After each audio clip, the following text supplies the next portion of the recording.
Time management करना है। Time management क्या है? 24 घंटे आपका विशेष अधिकार है। 24 घंटे आपका क्या है? विशेष अधिकार है। अब विशेष अधिकार का मतलब समझ रहे हैं ना आप? यानी 24 घंटे आपके दूसरा कोई इंसान नहीं ले सकता। ये कोई दूसरा नहीं ले सकता कि आप कह दोगे कि सर मेरा उसने टाइम खराब कर दिया, सर मेरा सोशल मीडिया ने टाइम खराब कर दिया, सर मेरा उस कोर्स ने टाइम खराब कर दिया। आपको जो बेटर लगता है उसी चीज में अपना समय बिताइए, ठीक है? ये 24 घंटों का मैक्सिमम प्रयोग कीजिए, मतलब आप इनके ऊपर नियंत्रण रखिए। ये घंटे आप पे हावी नहीं हो, आप 24 घंटों पे हावी होगे।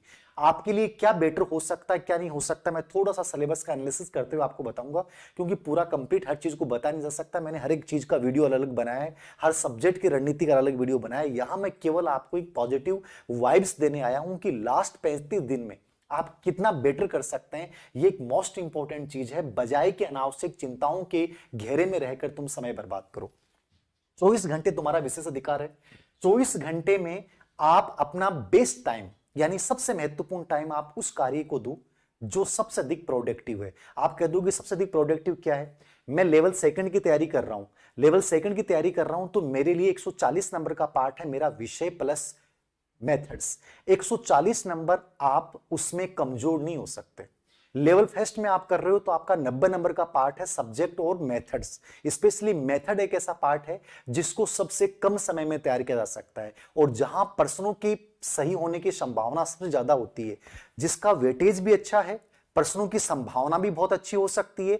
मतलब आपको अपना उस फील्ड को चुनना पड़ेगा कि जहां मैं मेहनत करूं और उसका आउटपुट ज्यादा आ सकता है। ये टाइम मैनेजमेंट है तुम्हारा कि 24 घंटे तुम्हारे पास है। 24 घंटे जो 35 महीनों से तैयारी कर रहा है उसके पास भी है, आप जो 35 दिन में करोगे उनके पास भी है। लेकिन उन 24 घंटों का प्रभावी प्रयोग कैसे करना है, यह तुम्हारा टाइम मैनेजमेंट कहलाएगा। जैसे मैं हमेशा परीक्षा से पहले 2:30 या 3 बजे उठता था और 3 बजे से लेकर और 10 बजे तक मैं मैक्सिमम उन टॉपिक्स को कवर कर लेता था, यानी मेरा सबसे बेस्ट टाइम उस समय में ले लेता था। अब 10 बजे के बाद जो मैं टाइम देता था, यानी मेरी स्टडी बहुत मतलब लंबी थी। लंबी का मतलब मैं कभी परेशान होता ही नहीं था पढ़ते हुए। मैंने आपको पहले बताया था मैं 18 घंटे पढ़ लेता था परीक्षा से 1 महीने पहले, मेरा पावर बढ़ जाता है। अब मैं 10 बजे के बाद जो पढ़ रहा हूं वो सब एक्स्ट्रा पढ़ रहा हूं, मतलब बेनिफिट मिल रहा है। ये मेरे अंदर पॉजिटिविटी है, समझ गए ना आप? आपने अपना शुरुआती समय सबसे महत्वपूर्ण कार्य को दिया तो बाद का समय अपने आप प्रोडक्टिव बन जाएगा, क्योंकि तुम्हारा कॉन्फिडेंस बढ़ जाएगा कि आज मैंने सुबह के 6 घंटे निकाल लिए और मैंने 6 घंटे गजब तरीके से पढ़ लिया। अब जो आ रहा है वो बोनस आ रहा है। और यदि मान लीजिए तुमने अपने 24 घंटे तुम्हारे पास हैं और तुमने शुरुआती 5 घंटे सबसे बकवास कार्य में दे दिए, वो चाहे आपका कोई भी ऐसा कार्य हो सकता है जो आपकी जो भी आपकी इफिशियंसी उसको प्रभावित कर रहा है, तो वो वहां से नेगेटिव आना शुरू हो जाएगा, आपके अंदर डर पैदा होना शुरू हो जाएगा और आपको लगेगा सर मैं नहीं कर पाऊंगा। सिंपल सा रीजन है, 35 दिन कम नहीं होते हैं, बट उन 35 दिनों का तुम प्रयोग कैसे करोगे उस पर सब कुछ डिपेंड करेगा। मैं ईमानदारी से अभी बोलता हूं कि एक बच्चा यदि मेरे बताई गई योजना पे काम कर लेगा तो वो उन बच्चों को पछाड़ देगा जो 35 महीनों से पढ़ रहे हैं। सिर्फ 35 दिन में बहुत अच्छा कर सकता है ईमानदारी से।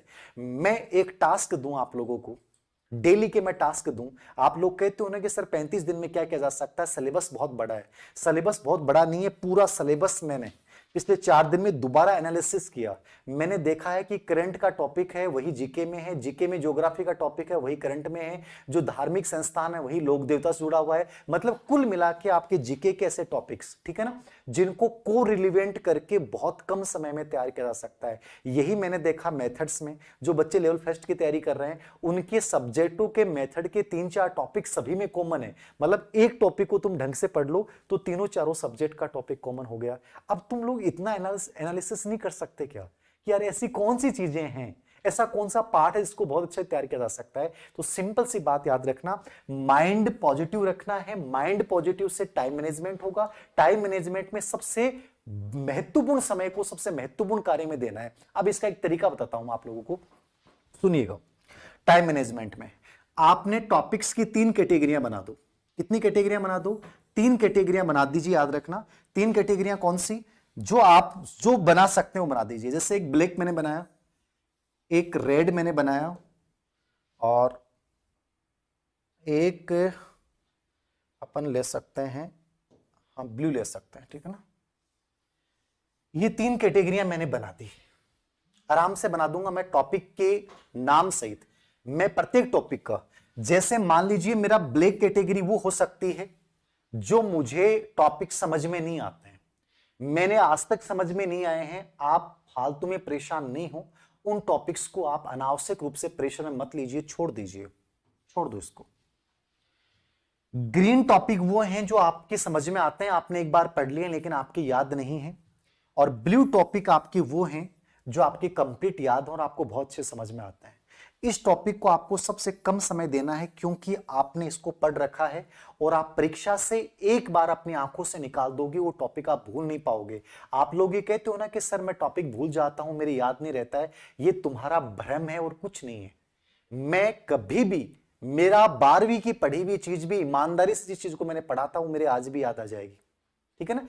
मुझे बीएड में एक टीचर ने बताया था कॉन्सेप्ट का मतलब क्या होता है, संप्रत्यय का मतलब क्या होता है, मुझे आज भी याद है। जबकि मैंने कहा कि मैं एक नॉर्मल आईक्यू का स्टूडेंट हूं, लेकिन मुझे आज भी याद है। क्यों? क्योंकि मुझे विश्वास है कि मैं भूला नहीं हूं। तुम लोगों के अंदर अविश्वास है कि सर हम पढ़ते हैं और 2 दिन बाद में भूल जाते हैं। हर इंसान भूलता है, लेकिन विश्वास है ना तो परीक्षा हॉल में जाके याद आ जाएगा। तो अविश्वास को अपनी जिंदगी से बाहर निकालिए, विश्वास से बड़ी ताकत कुछ नहीं, याद रखना। पूरे टॉपिक की कैटेगरी बना लीजिए, ठीक है, उन पे टिक लगा लीजिए इंडेक्स के अंतर्गत कि ये टॉपिक, ये मतलब ये ब्लैक वाला है, ये रेड वाला है। ये मैं हमेशा करता हूं। मैं किताब की इंडेक्स, मैंने कभी नोट्स नहीं बनाए अपनी जिंदगी में, कभी नोट्स नहीं बनाए। उन बुक्स को लिया और उन बुक्स के इंडेक्स के ऊपर मैंने 3 निशान लगा लिए कि ये मेरे वो टॉपिक्स हैं जहां से मैंने कंप्लीट पढ़ लिया, मैं एक बार रिपीट करूंगा। ये वो टॉपिक्स हैं जिनको मुझे दोबारा रिपीट करने की जरूरत पड़ेगी, उनको रेड में डाल दिया। ब्लैक टॉपिक्स ऐसा हो सकता है, इतिहास में एक पार्ट होता है साउथ इंडिया, मैं साउथ इंडिया को हमेशा सिर्फ उन चीजों को पढ़ता था जहां से प्रश्न आता था। साउथ इंडिया इतना हार्ड होता था और मेरा आज तक साउथ इंडिया में प्रश्न गलत नहीं हुआ। सबसे कम समय दिया, सबसे कम समझ में आता था, लेकिन मैंने हमेशा उसके साथ स्मार्ट तरीका अपनाया कि यार मुझे कम समय में यहां से प्रश्न करने हैं, केवल उन चीजों को पढ़ लो।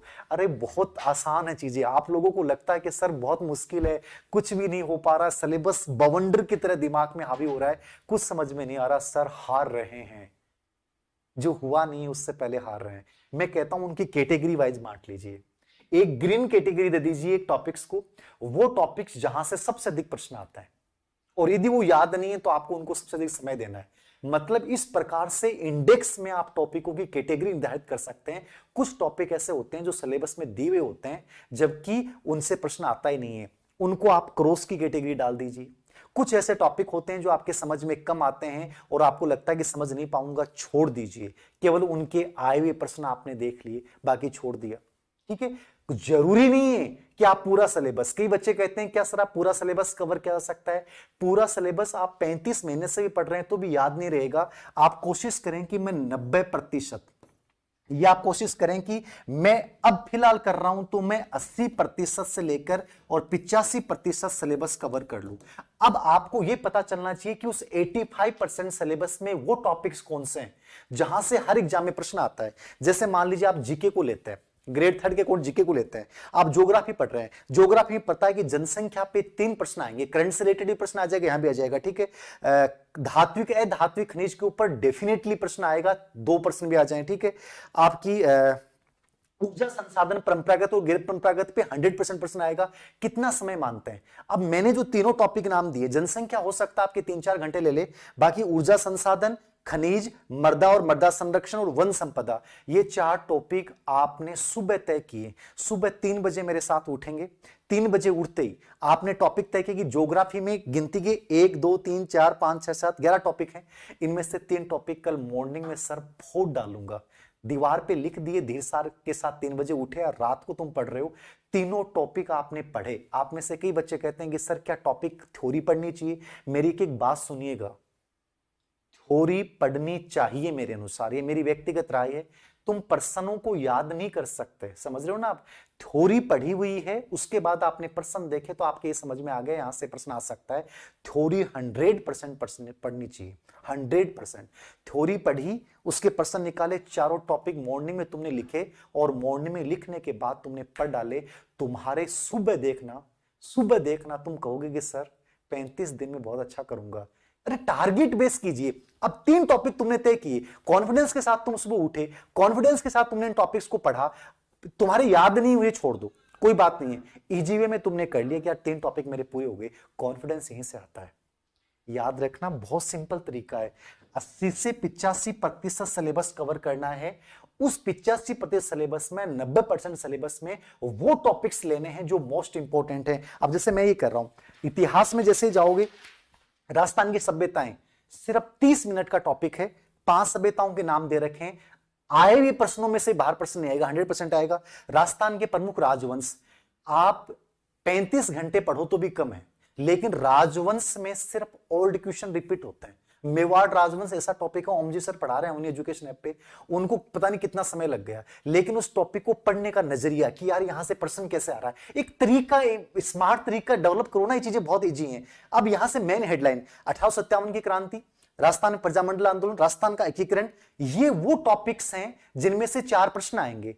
ठीक है, अब इन चारों टॉपिक्स में कितना समय लगेगा, चारों टॉपिक्स में कितना समय लगेगा, 4 घंटे लग सकते हैं, 5 घंटे लग सकते हैं। जो टॉपिक फिक्स हैं कि जहां से प्रश्न आएगा, उन टॉपिक्स को ग्रीन कैटेगरी में ले लीजिए और उन टॉपिक्स को पिछला आने वाले 10 डेज में पढ़ डालिए अच्छे से, एक एक प्रकार से क्राइटेरिया। ठीक है, मतलब राजस्थानी भाषा है, राजस्थानी भाषा पे 4 बिंदु दे रखे हैं। राजस्थानी भाषा की मैं आपको बताऊं, आरएस 2016 वाली जो एग्जाम थी उसके अंतर्गत एक मैं पतली सी बुक लेके आया था हेराल्ड की, अब तो अच्छी नहीं आती, लेकिन उस समय वो बुक थी पतली सी, मैं उसको लेके आया और मैंने सिर्फ रास्ते में, यानी जयपुर जाते समय रास्ते में घंटे 1.5 घंटे पढ़ी थी, मेरा एक भी प्रश्न गलत नहीं हुआ। कहने का मतलब है विश्वास आपके अंदर है ना, तो आप बहुत सारे टॉपिक्स ऐसे हो सकते हैं जो पहली नजर में पढ़ोगे और वो भूल नहीं पाओगे।